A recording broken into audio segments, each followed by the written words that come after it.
Dans le nord-est de l'Australie, au cœur de la forêt tropicale primaire, vit un étrange dinosaure. Cette créature mystérieuse et merveilleuse est l'oiseau le plus dangereux du monde. C'est le casoar. Voici Bertha.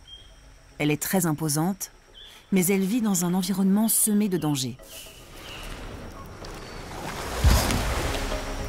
La forêt regorge de concurrents et de prédateurs qui menacent sa progéniture. Pour assurer la survie de son espèce, elle doit constamment se reproduire.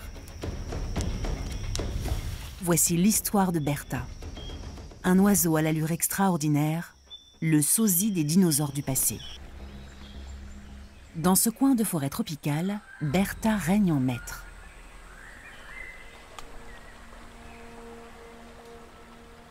On dirait un croisement entre une autruche et un vélociraptor.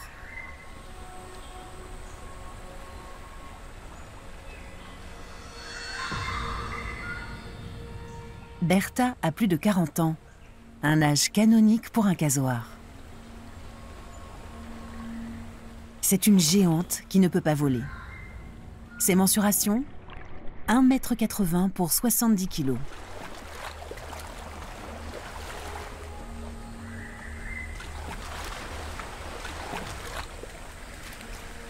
Le casoar ne ressemble à aucun autre oiseau. Et Bertha ne ressemble à aucun autre casoar.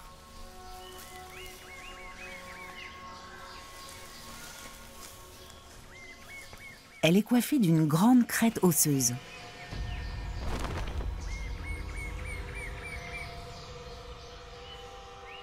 La fonction de ce casque reste une énigme.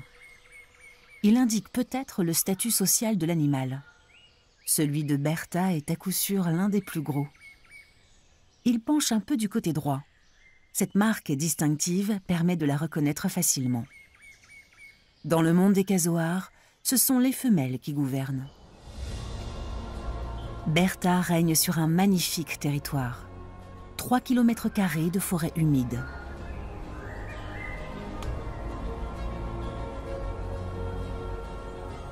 Les torrents descendus des hautes montagnes traversent son domaine.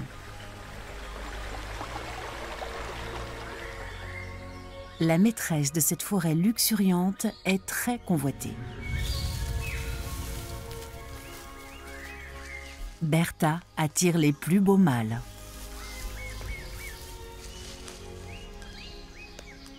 Il n'est pas étonnant qu'elle porte des œufs.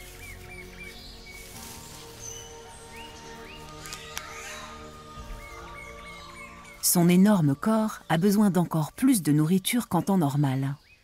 Elle mange donc des fruits, beaucoup de fruits.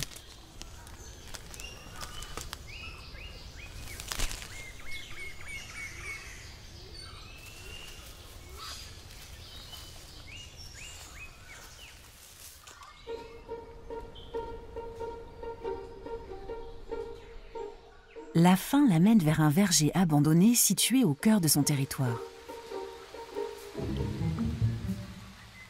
Elle y trouve toujours de quoi se nourrir quand la nourriture se fait rare dans la forêt. Certains fruits sont faciles à cueillir.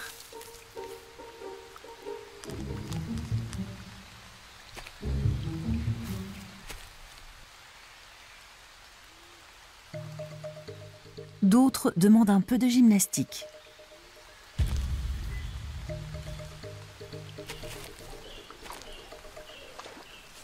Ses ailes sont atrophiées. Alors, ce sont ses jambes qui, en quelque sorte, lui permettent de voler. Elles peuvent la propulser à 1,50 m du sol. C'est le début de la saison sèche. Le territoire de Bertha reçoit encore quelques averses de temps à autre. C'est la période idéale pour pondre ses œufs. Mais elle se sent épiée.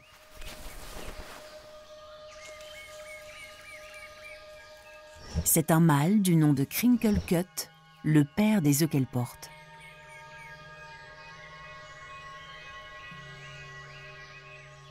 Crinklecut se tient à une distance respectueuse. c'est le partenaire préféré de Bertha.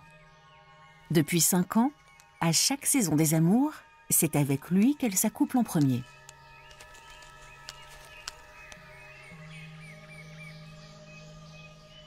Crinklecut possède les qualités que Bertha recherche chez un mâle. C'est un père très attentionné.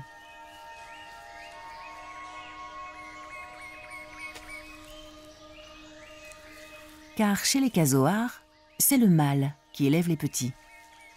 Dans la nature, il est rare que le père soit seul à prodiguer les soins parentaux. Ce cas de figure ne se rencontre que chez 1% des espèces d'oiseaux.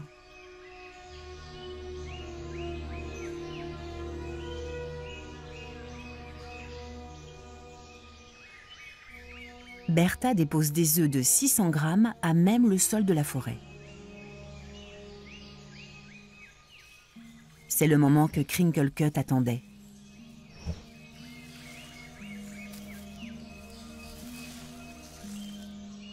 Bertha a pondu ses œufs, son devoir est terminé. Elle disparaît dans la forêt sans même leur accorder un regard.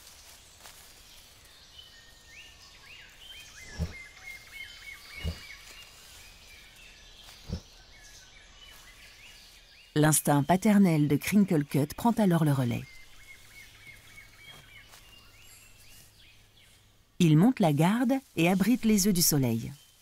Il les retourne régulièrement pour qu'ils se développent de manière uniforme. Crinklecut est un père expérimenté. Et les œufs sont à l'abri, en plein cœur du territoire de Bertha. Crinklecut va les couver pendant une 50aine de jours. Une longue veille en solitaire.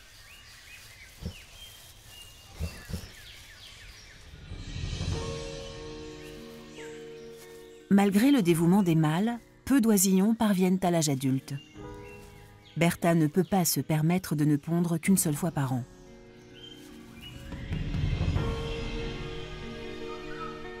Elle est prête à s'accoupler de nouveau et se met en quête d'autres pères dévoués.